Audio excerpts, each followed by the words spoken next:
Yes, so welcome everyone. As Bodil mentioned, today we're not talking about like tools or technology, but we're talking about culture. So we will be talking about people, also sometimes called messy, invisible stuff rather, that actually decides whether security works or fails.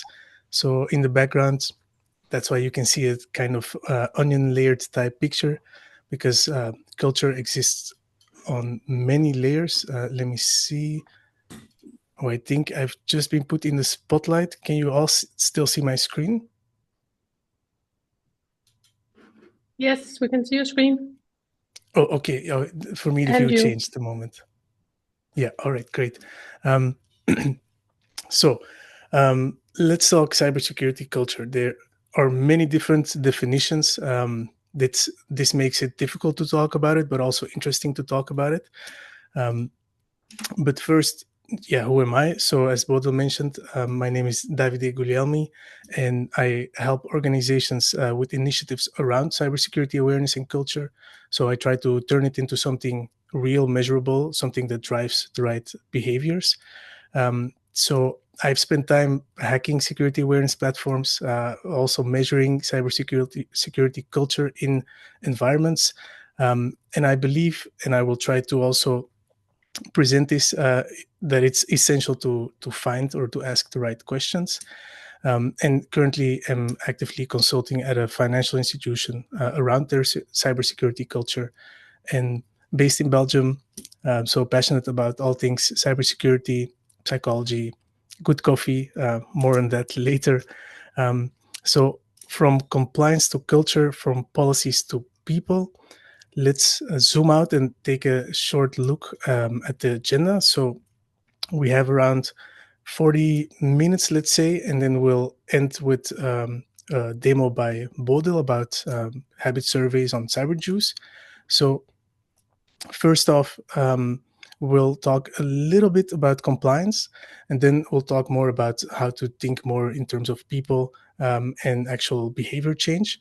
So we'll start with the human element, then walk through culture, then focus more on how to influence behavior, and mostly look at a couple of different models. So I'm going to promise you guys three things.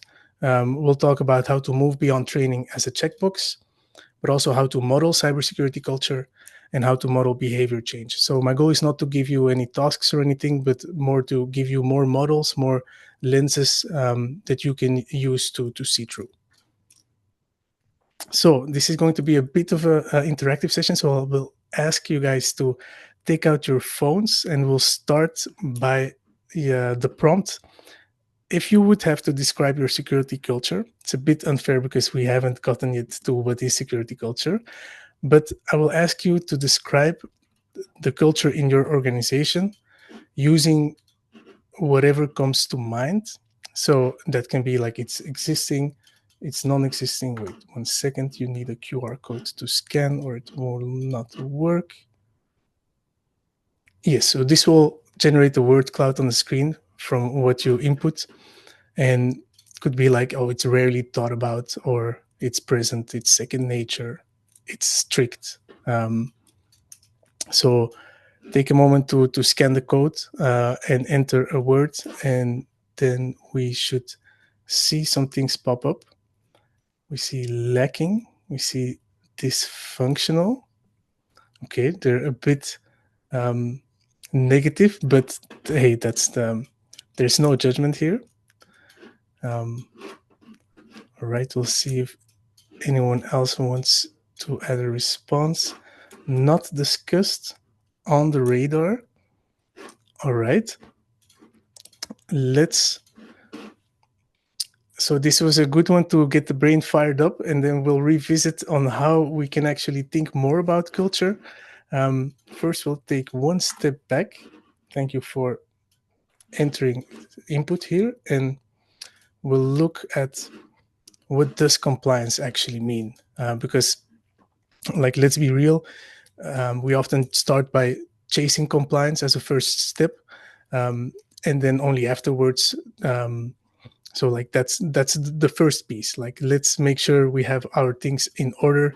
So what does this mean in terms of security awareness and culture? So just a short overview. If we look at ISO 27001, like train all employees at least once a year, make sure they understand things like security policy, responsibilities. I'm going to keep it really high level here. Then DSEAL, set up an ongoing security awareness program, include basic training for all employees, involve leadership. The NIS2 directive, also pretty similar. So this is more to make the point, like it's a bit like going to the gym. Like people can go to the gym and get really different results. Like security programs are mostly built for auditors. Breaches, they don't happen because we missed an audit, but because some behavior took place or didn't took place. And you can meet all the checkboxes and still have a culture where passwords are shared or suspicious behavior is ignored. So we are going to take a look at how we can go beyond ticking the box, because you can tick the box in many different ways. So we'll take a look first at the human element. So as I mentioned, it's a bit of an interactive session. So I hope your phone has not yet been put away, because I will need your input once again. I have a very mundane example that we can all wrap our head around. And it's this one. It's the example of a young man with a simple McDonald's addiction. And so in this example, the man knows he has to change. He's not able to change, but he's about to change. And I'm going to ask your input on what do you think is most likely to make him change. And so there are two examples here, which is, so what will most likely persuade this man to stop eating McDonald's? Option A is learn more about processed foods. And option B is have a girlfriend who hates junk food. So I'm going to put the poll in high resolution here so you can scan it. And I'm curious to see what everyone thinks. So I see 3 votes for have a girlfriend who hates junk food and 1 vote for learn about processed foods. Now, it's important to mention there's no perfect answer here, because every human is different. Some people like focus more or take more action based on specific information, other ones emotion, but there's a trend line in human nature. Okay, 3 out of 3. Now it's 3-3. Interesting. Let's peek at the actual solution, or like the generalized truth, let's call it that. So the generalized truth here is, well, having a girlfriend who hates junk food is most likely to influence your behavior. So in this case, you can see the girlfriend in the back with her arms crossed with a clear opinion about the junk food. The thing is, in life, when someone has strong habits, like their standards tend to shift yours. And that's also how cybersecurity culture tends to work. So you can't just train something away with providing knowledge, because people tend to act more on beliefs, not just facts. So in this case, the guy can believe that the girlfriend likes him more if he changes his habit, and that can persuade him even more than just knowing how damaging processed foods are. So in this case, what did we actually learn about human nature? It's researched and established that attitudes actually have a higher impact on your behavior than knowledge. So behavior mostly follows beliefs, not just facts. Like if behavior alone would change, or if knowledge alone would change behavior, like no one would be smoking or texting while driving. And security kind of is the same. Like we have to shape what we believe, not just what people know. So if people believe that the CEO is not using the password manager, but they are being asked to use it themselves, like it conflicts, and those are like elements that influence your culture, if you want it or not. So let's take a look at some common claims. So a common claim about the human element is that it causes 80% or 95% of incidents. And there is definitely some truth to that. But we just learned about how attitudes influence behavior more than knowledge. So I want to explore our own attitudes regarding this belief. And just some other examples: human error is the main cause of 95% of breaches. Employees are often the weakest link in cybersecurity. But this attitude often leads to a sort of blame mentality where the end user is to blame for causing a whole lot of mess. And I want to zoom in on this attitude for a moment. So let's see if my screen will, yes, show it, the human firewall. I will assume everyone here has heard about it. Has someone here not heard about the human firewall? You can like raise the hand virtually, or speak out, or move your head. Then, so there's this conception that the human firewall is that humans, just like firewalls, make logic decisions. So a firewall is a logic-based system. So based on an address, it will allow something or not allow something. And this kind of makes the analogy with humans. But we just learned that attitudes influence our behavior. So even if you know you should not do something, maybe you woke up sick that day. Maybe you woke up sick of your job that day. So your attitude can change your behavior. So I would make the case that the concept human firewall is not that reliable. So I'm taking you on a small tangent or rant about the human element. So bear with me. I'm going to walk you through an example of a chain reaction. Something that's, so this visualizes an incident. And most of the time, the user that clicks on a phishing link that leads to a compromise gets the blame. So you see here on the left side, it says user gets phished. And I'm going to walk you through multiple things that have to go wrong here for an actual incident to take place. So let's say a user gets phished, an attacker steals the credential, but maybe the email account has MFA enabled on it. So, okay, that's fine. But then the attacker finds out that the same password is active on GitHub. And maybe GitHub lacks MFA. And after accessing GitHub, there are API keys in a private repo. And after exploring the API keys, there's no rate limiting, and the attacker can do a mass data extraction. This is all to show that if one phishing email can compromise your entire system, like the issue isn't just clicking, it's that the system allowed a single click to cause the amount of chaos. So that's multiple bad design decisions.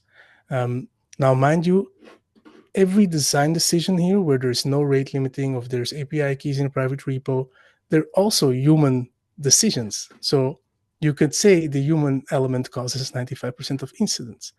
But the question is more, is it the human factor of the employee, of the IT manager, of the CEO, CTO? So there's human behavior on many different levels. And it's top down to like boil it down. And we'll explore a bit more of that. So if one phishing email can expose the company secrets, it's a systemic failure, and that's a culture problem, not a click problem. So to drive the point a bit more home, so culture outweighs clicks.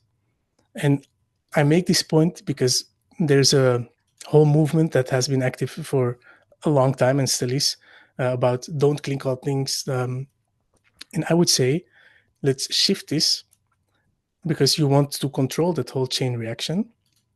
And let's make this, please make it okay to click on things. And that's why I'm not such a fan of considering the human as a firewall, because it operates under different logic, not the kind of logic that we expect from a firewall. And so when you say the human factor is often the weakest link in cybersecurity, I would say the human factor is the most important link or attack vector in cybersecurity.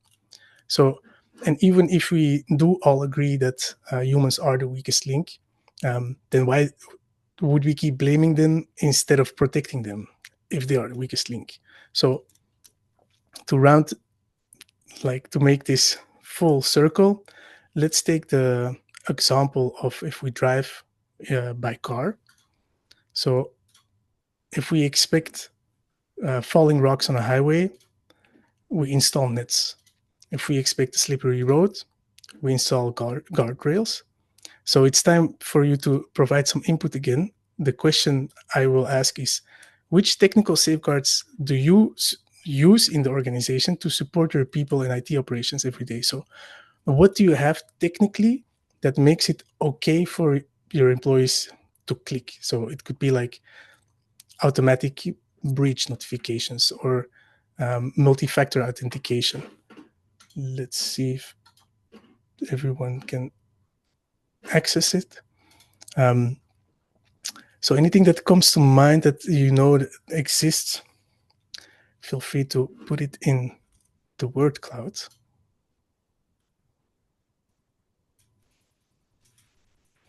So we have MFA. Yes, definitely a measure that can stop like 99% of common attacks. We have system monitoring. Important. They say by average it takes around 200 days to detect a breach. So you could say it's okay to be hacked. It's not okay to detect it late. Link scanning in emails. Yes, malware detection. All right, those are good examples of, just like we have the car safety, we have the airbags, we have the seat belts, least privilege. Yes, that would be like not allowing certain people to drive a truck. All right, let's move on to the next one. I'll make sure to include these results in the slides when providing these afterwards. So we have talked about culture. I've asked input about culture, but how do we actually model culture? It's time to collect some more inputs from you guys. So there's a famous Peter Drucker quote that says, if you can't measure it, you can't manage it. So my question to you is, can you measure cybersecurity culture? Yes or no?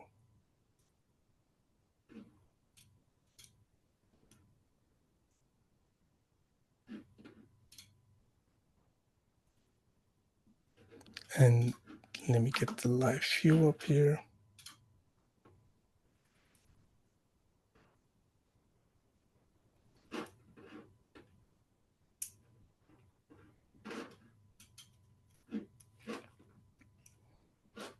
For people who have voted you can measure culture, to have voted you cannot measure culture.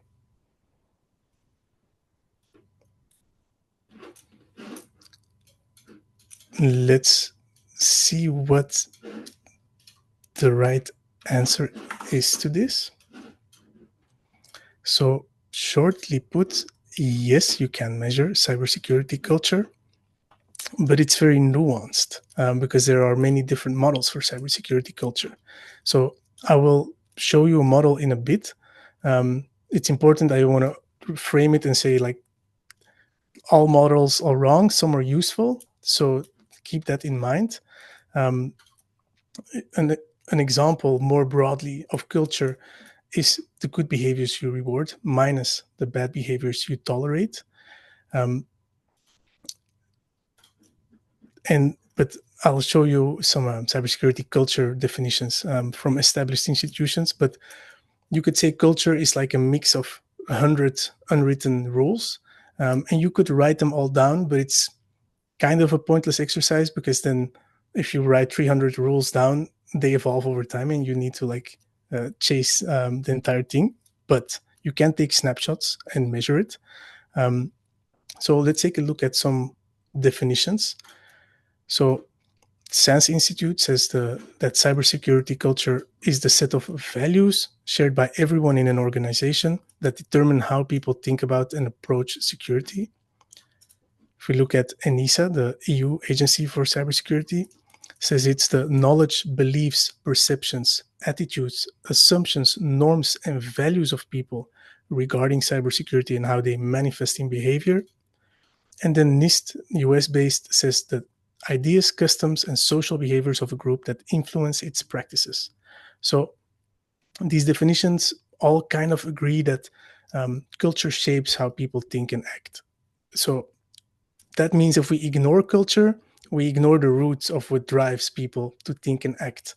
So I would make the case that you cannot really ignore it. It's part of your organization from day one, even if it's invisible. So to dive into an example of how you can measure it, we'll take a look at coffee culture. So let's take this as an example. Like, we know different countries have different coffee cultures. I have no idea about the Danish one, I must be honest, but I do have an idea of the Italian one. So in Italy, if you order a cappuccino after lunch, like, you're a weirdo. It's like there's milk in it. Why would you drink it after? Like, it's quirky, unwritten rules, and it can change, but you cannot ignore it because it will ruin your business, and we'll zoom in on it. So I'm showing a picture. Yes. Who knows what this place is?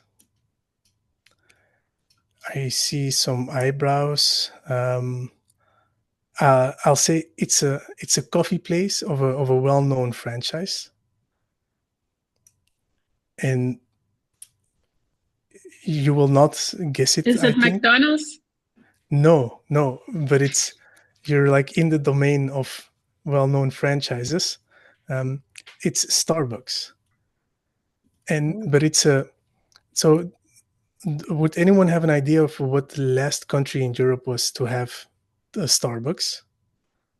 Italy? Yes, Italy. So we are looking at the Starbucks like roastery. It's like a concept of theirs in Milan, Italy, and this opened in 2018. And so, by contrast, I researched the first one was in the UK in '98, and in Denmark there was one in 2007. So it took 11 years for Starbucks to penetrate the Italian market with the first Starbucks. And so, why is that? Starbucks understood, or like was confronted with a hard truth. So here comes my second Peter Drucker quote, which is that, yeah, first look, so there's the tiramisu and the espresso, like not your typical Starbucks experience. But so culture eats strategy for breakfast. So if your strategy is selling €7 pumpkin spice lattes, but you have a culture full of Italians that want cheap ristrettos multiple times a day, you're going to have a hard time. So that's why the environment here is a totally different one than how they cater to a US audience, for example.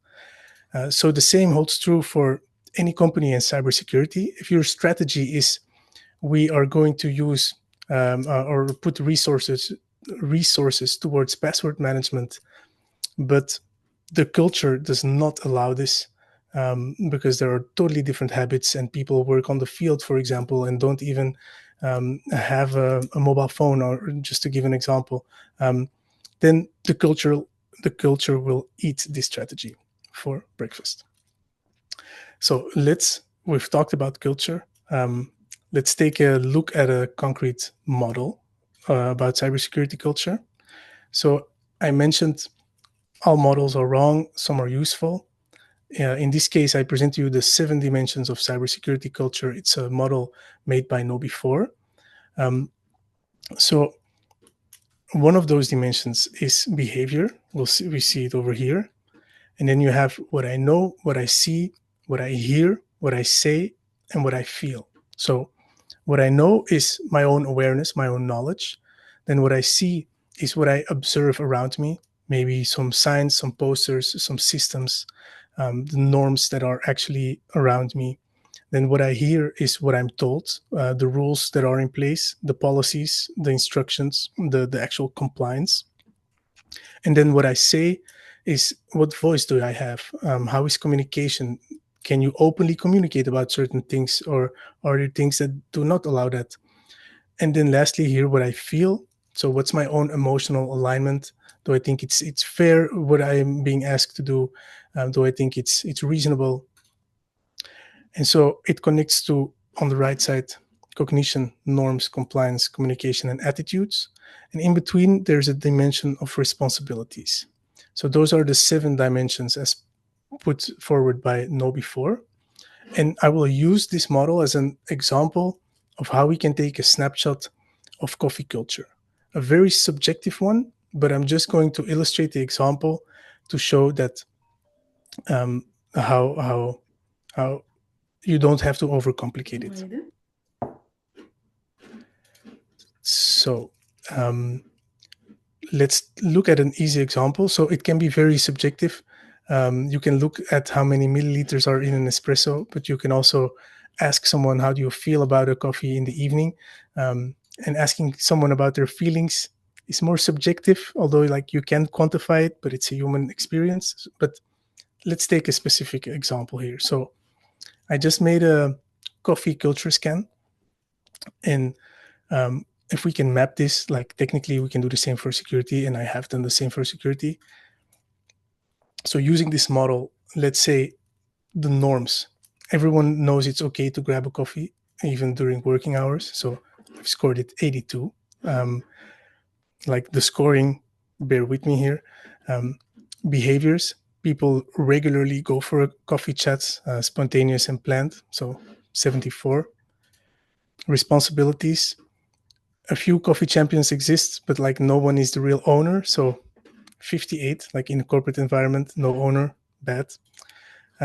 Attitudes, it's a good vibe around it. People see it as a bonding ritual, 91. Cognition, most people know where like the good Nespresso machine is, but not everyone. So we'll score the knowledge 76. Then communication, there are frequent invites like in Slack or in the hallway. So let's say 79. And compliance, like some people think it's okay to drink at the desk, the other one, some people don't. So mixed signals, it's not clear, 35. So this is just made by myself. Like if you do it organization wide, you could ask everyone questions around these dimensions and get a more reliable snapshot.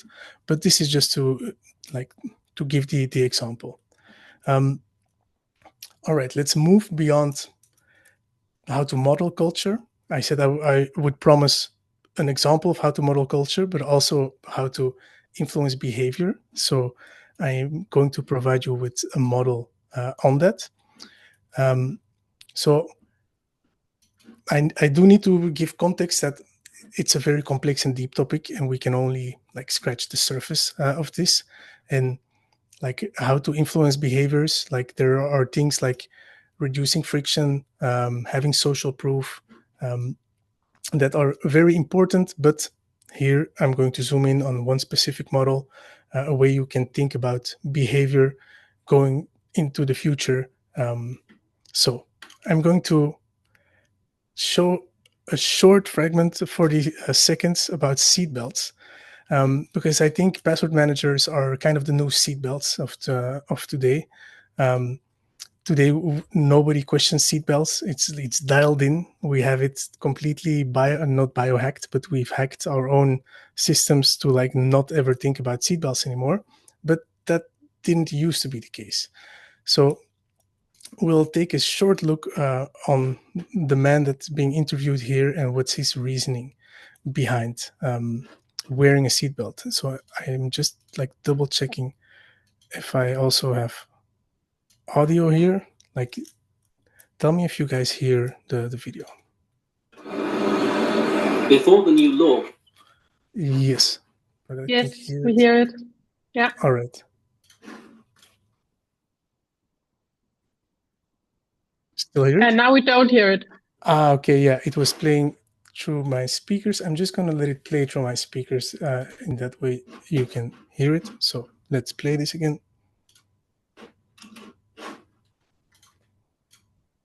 So I'm being chased by the demo gremlin.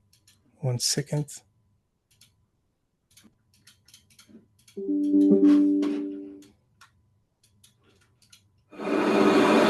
Before the new law came into force, only about 4 out of every 10 motorists regularly used a seatbelt. But during this morning's rush hour in London, the vast majority of drivers and front seat passengers were securely fastened. It seems the fear of prosecution was a greater incentive to belt up than all those previous seatbelt campaigns with their appeals to reason. And the government will now be hoping for a big reduction in the number of people killed or seriously injured in traffic accidents. Good morning, I see you're wearing your seatbelt today. That's correct, yes. Is this simply because of the law?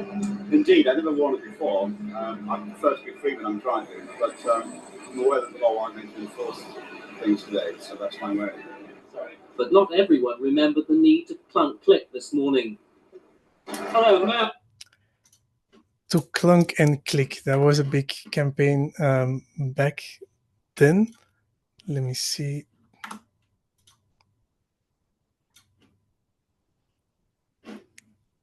Yes. So I give this example because if you heard the man say, he said, I prefer to be free when I'm driving. I guess that's free to die in an accident or something. It's by today's standards, things have changed drastically. So how can we dissect this behavior? Let's take a look at how to dissect it and how you can apply the same thing with regards to a password manager. So this is a diagram of the BJ Fogg behavior model. And on the y-axis, you'll see motivation. And on the x-axis, you'll see the ability. And then you have a third element, which is the prompt. So you can be motivated to wear a seatbelt. You can have the ability to wear a seatbelt. But if it's really hard to do and you have to get something out of the trunk before you can do it, then it's going to be likely that you do not take action. So let's add the prompt element in here. So a prompt that's over here where the motivation is high and it's easy enough to do, and they all converge and you can exhibit the behavior. If it's not the case, then let's say the motivation, seatbelts were not put into law, so low motivation, people didn't wear it because, well, rather be free to drive without a seatbelt. So this is a Fogg behavior model, and it says that a behavior equals a motivation times the ability times the prompt. So let's zoom in for a moment. Let's look at the behavior. People wear their seatbelts.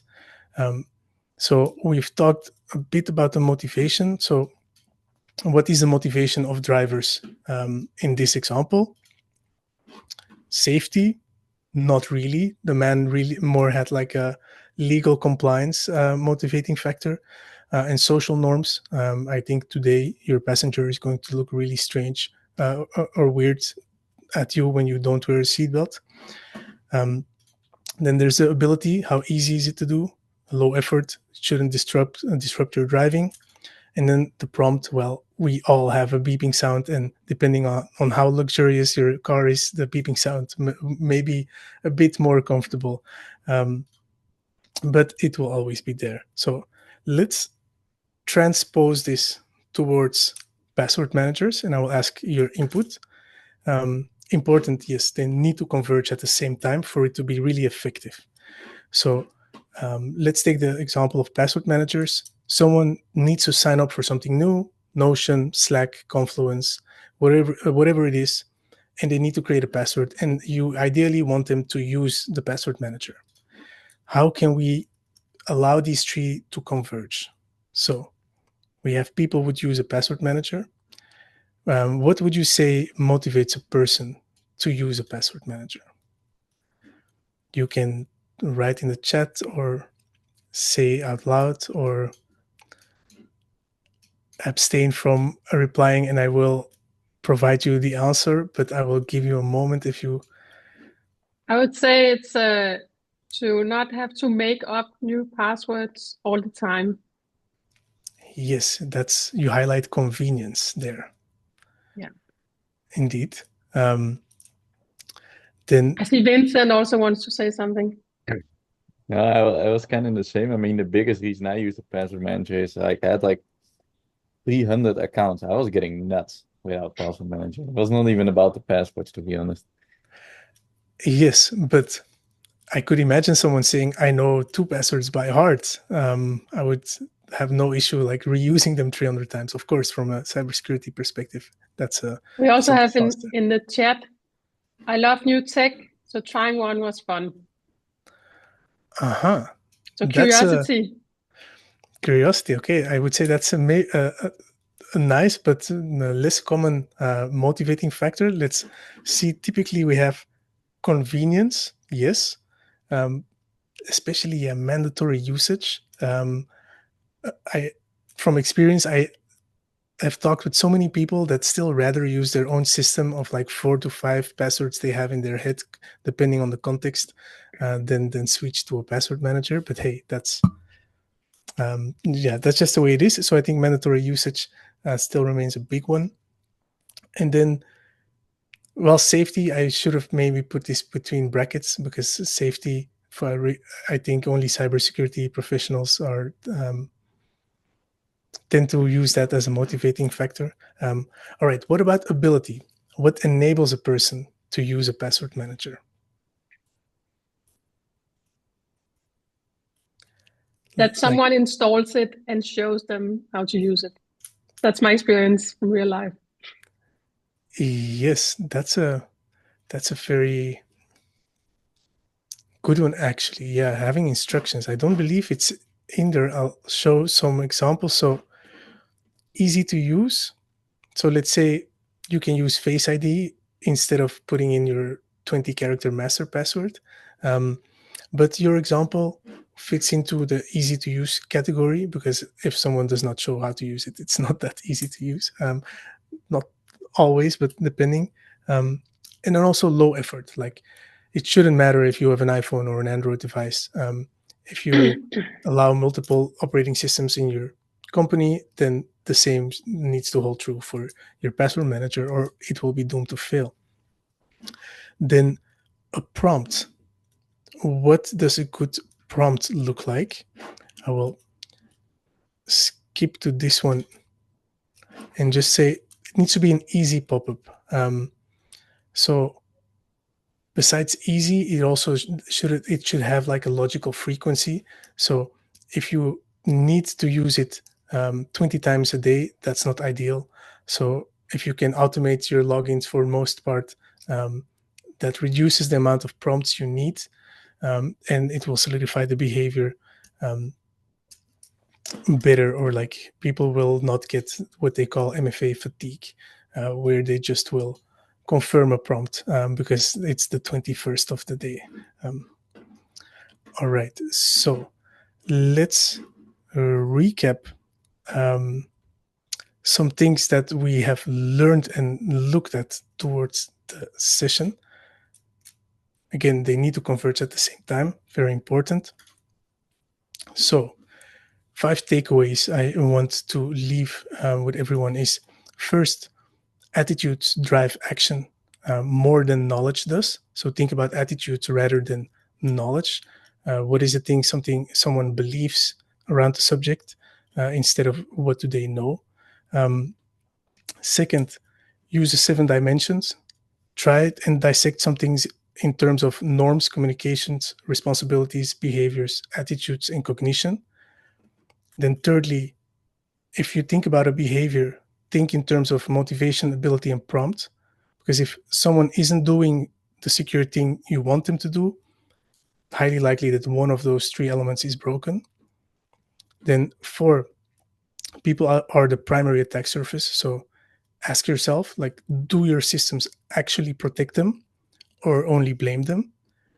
And then 5, think about culture as the worst behavior you tolerate. So just like a country tolerated having no seatbelts and no law around it, what are practices that you are ignoring yourself as a leader? Because it does trickle down and have an enormous influence. So if you take one thing, like culture isn't like what's written down, but it's what we tolerate. Like it's what we reinforce, what we ignore, what we believe. day to day. Then lastly, I will end by providing you guys with a simple list. I call it kind of a gut check around security culture. Bodil shared some case study with me around habit surveys, and she's going to talk a little bit more about that in a second. But for the people that may watch this afterwards or don't have access to CyberJuice platform and want to inquire more about cybersecurity culture, I have used the input, both from your case study, also as inspiration for this, and it's a simple 18 question. So there are 18 questions that, if you can answer them honestly, you'll probably know where to focus on or what needs focus with regards to cybersecurity culture. So to give an example, it's where do I find my own information security policy, or I use a password manager for my own work accounts. I sometimes use apps or tools for work that are not officially approved. Like if you do it, your team is probably copying you. Then 4, my manager or team leads talks about security in a practical and helpful way. And 5, some open reflections, like what's one thing that would make it easier for you to practice secure habits? Or is there like an actual policy or a procedure that confuses you? So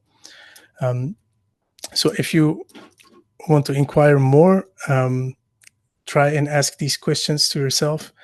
So there's an age-old adage, like if a bear gets one guy, it's not going to keep running to get the other. So you don't need like the strongest culture. You just need to be better than another environment, so not the worst.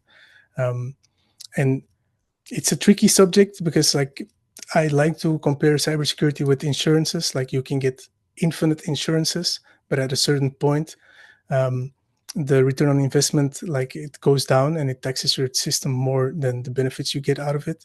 So it's an active, evolving thing to know where to focus on in terms of cybersecurity, in terms of our culture. So I hope these questions can help you do that a bit more. I've included a simple QR code in this. If someone's watching this and wants to have the list in a Notion page, you can just scan it and get started on that. So we have arrived at the Q&A part. So let's talk like what's resonating with you. How has your experience been with, let's say, introducing cybersecurity policy or a password manager? Is there anyone that wants to share something around that, or has a question around that? I would love to hear. I can imagine introducing policy, especially given a platform like CyberJuice, can be or is very relevant, but also challenging. Like there's one thing to have the policy, and there's another to have everyone actually have read it and engage with it. A bit. I think, David, just in terms of time, if someone has one burning question, let's take that and then move on. Oh yes. Thanks for being cognizant of the time. All right, then I'll give you the floor, and you for the next part about CyberJuice. Bodil. Thank you for such an amazing, insightful talk, and all the analogies with coffee made it really fun and easy to follow. So I really enjoyed it. I hope everyone else did too. And I see some thumbs up here on my screen. And good presentation here. So people really liked it. And there are so many goodies in there. So I'm sure there's also going to be people watching the recording afterwards and the slides. Thank you so much for that. It's hard to come after this, actually. I'm going to go back into the compliance space. So I'm just going to share my screen. So take a little breath. Let's switch over. So as David said, often it starts with this check mark. Let's do this training so we can get compliance done, and let's get on with our lives. Just gonna spotlight this one. Okay. But often what happens, and which is a good thing, I think, is that once you've done that compliance checkmark training, you actually want to do better, because now you started working with this, you see the value of it, and you want to actually know that people in the organization understand the policies you've created, because there's a reason you want to do these things. You want to be more secure. So you start to become interested in the culture aspect and people's behavior, which is everything that Davide has told us about. So I'm just going to share here. Awareness training, make it fun, make coffee analogies. So going back to the standards, because we also still want our compliance check mark. So just want to tell everyone what is actually required when it comes to security standards, specifically the ISO 27001 and DSEAL. They say at least once a year, you have to train everyone, and also it's best practice whenever a new employee comes in. That's when they're most aware and open to new rules and new culture. So this is where you have to train them and explain all the policies that you have. And then you must keep some kind of evidence of the training. So keep some records, and it can be a log of attending. I've even seen you sometimes a meeting invite where you could see all the employees that were at the meeting. So somehow showing that you have done the training. And training must include awareness of your security policies, and you can do that in CyberJuice using habit surveys. And then implications of, what happens if you break the rules? What are the implications? What can happen? So consequences, like in the not wearing the seatbelt, you get a fine. And then necessary competencies for security, which basically means everyone gets a basic awareness training. Okay, so basic awareness training and the rules in the policy, and consequences if you don't follow the rules. And just to give a little, why is this so important? They really mentioned the human factor, and that it tends to be a blame thing. I like the switching, that it's more, how do you protect your people? It's an attack vector. It's the easiest place to come in. So it's more like we have to protect them. But when you look at the statistics, it is still that 96% of companies globally had at least one phishing attack. I think we've all tried to get emails, phishing emails or text messages. 71% of companies globally were affected by a ransomware. Numbers from 2022. That's actually a very high number. 85% of data breaches it says here caused by humans. I would say the human was part of the equation. So again, the attack vector. So it makes sense to have some focus on how we protect. Also, how do we measure what's going on in the culture? And don't be the slowest animal in the jungle.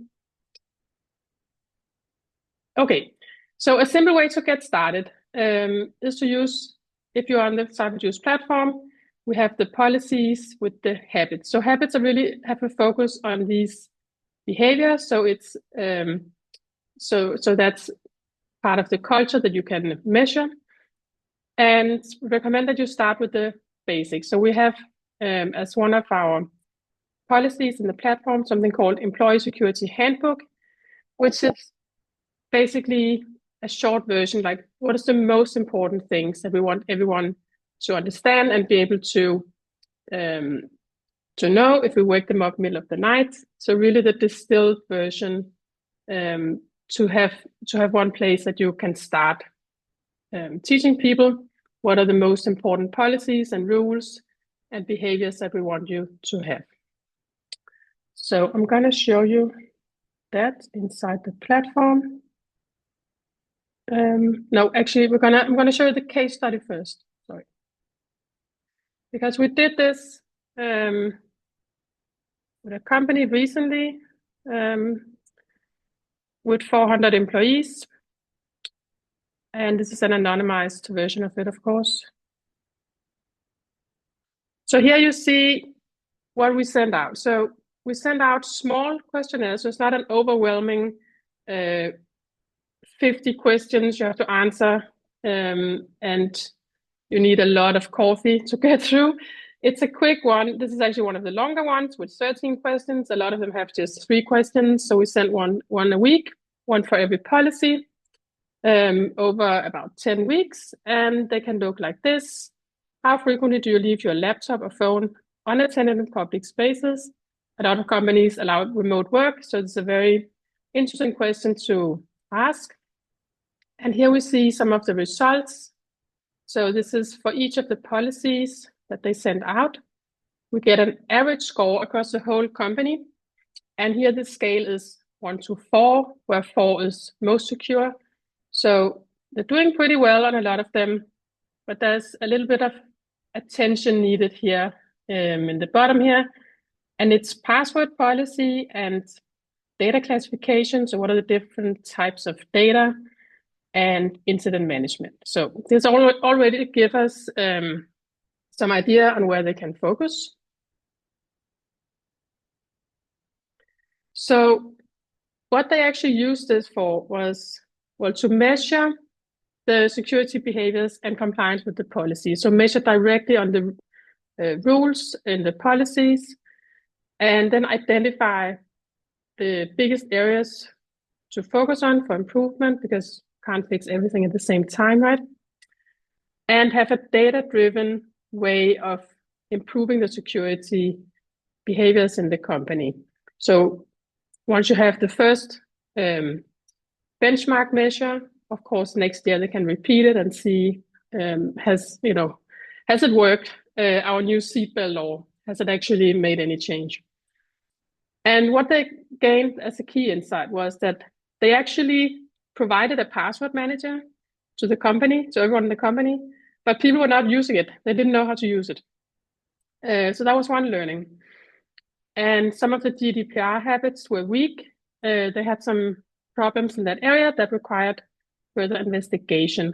And with the data, they could see which groups to go out and talk to. And then they could see certain teams in the company had low response rates to these habit surveys that were sent out. And that in itself can be, it can be an attitude problem. It can also be that they're simply too busy to answer a short survey. And that in itself can be a security risk if people are very, very busy. And then they could see what are the key habits that we need to focus on and reinforce through communication, for example. That was also one of the dimensions that Davide mentioned. So then we could see, okay, what are the individual habits that they're very good at? So I like that the first one is to watch the security training video. So they scored a 4 across the whole company in that. So basically means that everyone who answered said yes to this. And then the lowest scoring habits. So here they could see, yeah, they're sharing passwords. They're not really using the password manager. So that's what comes out here as well. And then they could see this heat map of the lowest scoring groups. So different teams in the company. And here are the policies. So this is very interesting data to be able to go out and understand what is actually happening in certain areas or certain departments. And you can start to answer questions like, where is the next security incident likely going to come from? Or put another way, where are the people who need to protect more? Okay, now it's getting exciting, because now I'm going to show you how you can use CyberJuice to get this data and also do the awareness training checkmark at the same time. So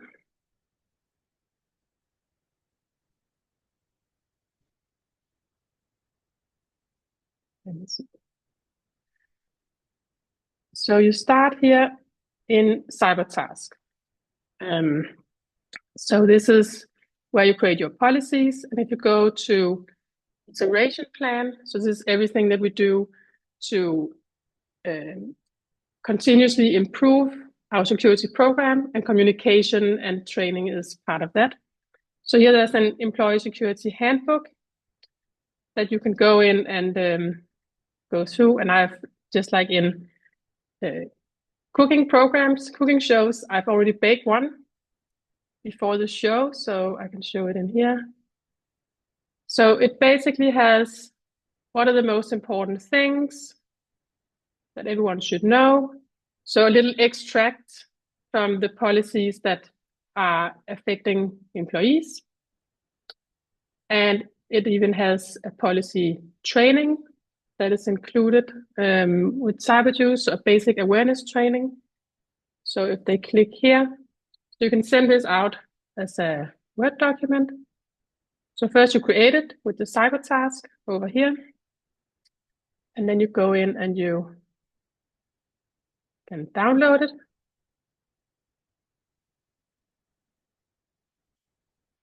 And then we have the employee habits, where the first one is watch the training video. So then we can send out our habit survey, and it will ask questions around these habits to all employees. So how do we do that?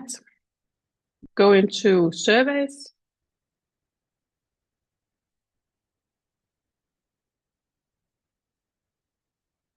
And you say new survey. And I have here my employee security handbook. So this is where I recommend to start with just that one. And we can see the questions if we want. We can send out the survey. So it's going to have 10 habits, so 10 questions. This is the habit. You can see more if you want to see what it's actually going to ask. So what happens is when you click here on send, it's going to send an email to all the employees that you have in the system, and you can put the groups on employees if you want to have different groups. And they're going to get an email. They don't even need to log, they never need to log in to our platform. They just get an email. And they click on a link, and it looks like this. And the first question, did you complete the security training videos that you were provided with the handbook? And here I can say yes or no. And now I have to move this around here. How often do you log your screen? So here we've chosen 10 that we find are the most important habits. And of course you can change that as you like. But basically 10 quick questions together with the training and the employee handbook. That's a good start for, I would say, awareness training program. And then once you've done that, you can always expand it and start sending surveys for your other policies that have habits for the employees, and start to get that whole data set, measure your organization and where you can improve on habits. And yeah, the small training video that we have is just a little online course. It takes 1 hour. So it looks like that when you come in. So this is just the link that is inside this handbook for employees. So this is how you can get started. And then, as we always say, continuously improve from there. Is there a question in the chat? We're at time here now. Yeah, I have to go. Thank you. To the one who needs to leave. I'm going to wrap up here. So if you have access to the platform, you can go in and try that right away. And I'm going to stop sharing. Okay, we're at time now. If there's any burning questions, I'm happy to stay a couple of minutes more. But otherwise, anyone who needs to leave now, thanks for joining. And I'm going to stop the recording now.